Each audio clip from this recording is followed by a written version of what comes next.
জঙ্গলের এক কোণে ছিল পিঁপড়ের রাজ্য, যেখানে সবাই মিলেমিশে থাকত। অন্যদিকে ছিল বিশাল হাতির দল, যারা ছিল অপ্রতিরোধ্য। তারা কখনো সংঘর্ষে যায়নি। এখনও পর্যন্ত খরা দেখা দিল, পানির অভাবে হাতিরা নতুন জলাশয়ের খোঁজে বের হল। তারা পথের যা কিছু পেল পায়ের নিচে মিশিয়ে দিল, পিঁপড়ের বাসাও। শত শত পিঁপড়ে মারা গেল, আর রাজ্যে শোকের ছায়া নেমে এল। রানী অগ্নিসভা ডাকলেন। তিনি বললেন, আমরা কি চুপ করে থাকব? সৈন্যরা একসঙ্গে চিৎকার করল, না, প্রতিশোধ নেব। 3টি দল তৈরি হল। 1 গুপ্তচর দল, হাতিদের দুর্বলতা খুঁজবে। 2 আক্রমণ দল, সরাসরি হামলা চালাবে। 3 বিভ্রান্তি দল, হাতিদের মধ্যে বিশৃঙ্খলা তৈরি করবে। গুপ্তচর দল গোপনে হাতিদের শিবিরে গেল। তারা দেখল রাতের বেলায় হাতিরা গভীর ঘুমে থাকে। তারা ফিরে এসে জানাল, রাতেই আক্রমণ করতে হবে। পিঁপড়েরা নিজেদের বিষাক্ত তরলে ভিজিয়ে নিল। তারা গাছের ডাল, ঘাস ও পাথরের আড়ালে লুকিয়ে রইল। রানীর নির্দেশ এল, কাল রাতেই আক্রমণ। রাত গভীর হলে হাজার হাজার পিঁপড়ে এগিয়ে গেল। তারা হাতিদের চোখ, কান ও নরম জায়গায় কামড় দিল। গজরাজ গর্জন করল, আমাদের উপর কি আক্রমণ হচ্ছে? হাতিরা আতঙ্কে ছুটোছুটি শুরু করল। কেউ একে অপরের গায়ে ধাক্কা মারল, কেউ গাছের সাথে ধাক্কা খেল। পিঁপড়েরা দ্রুতগতিতে আক্রমণ চালিয়ে যাচ্ছিল।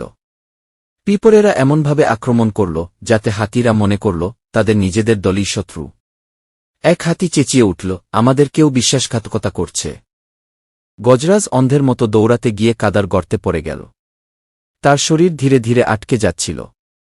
সে চিৎকার করল, আমাকে টেনে তোলো। গজরাজকে উদ্ধার করার চেষ্টা করেও ব্যর্থ হল হাতিরা। তারা ভয় পেয়ে দৌড়ে পালিয়ে গেল। পিঁপড়েরা আনন্দে চিৎকার করল, আমরা জিতেছি। গজরাজ বলল, আমরা বড় হয়েও হেরে গেলাম, কারণ আমরা ছোটদের অবহেলা করেছি। সব হাতি প্রতিজ্ঞা করল, আর কখনো পিঁপড়ের রাজ্যে আক্রমণ করব না। রাজ্যে উৎসব শুরু হল। পিঁপড়েরা নাচতে লাগল, গাইতে লাগল। রানী বললেন, এই জয় আমাদের ঐক্যের ফল। পিঁপড়েরা শক্তিশালী হওয়ার নতুন পরিকল্পনা করল। তারা শপথ নিল, আগামীতে আর কেউ আমাদের ক্ষতি করতে পারবে না। হাতিরা বুঝতে পারল, শুধু শক্তি দিয়ে সবকিছু জয় করা যায় না। তারা শান্তিপূর্ণভাবে বসবাসের সিদ্ধান্ত নিল। পিঁপড়েরা নিজেদের শক্তিশালী করতে নতুন নতুন কৌশল শিখতে লাগল। তারা ভবিষ্যতের জন্য নিজেদের আরও প্রস্তুত করল।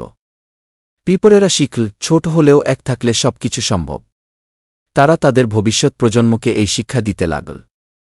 হাতিরা ও পিঁপড়েরা নিজেদের আলাদা অঞ্চলে বসবাস করতে লাগল। কেউ কারও ক্ষতি করল না।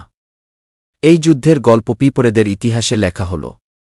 পরবর্তী প্রজন্ম শিখল, একতা ও বুদ্ধি থাকলে বড় শত্রুকেও হারানো যায়। পিঁপড়েরা ও হাতিরা বুঝল, শক্তি নয়, বুদ্ধি ও ঐক্যই আসল শক্তি।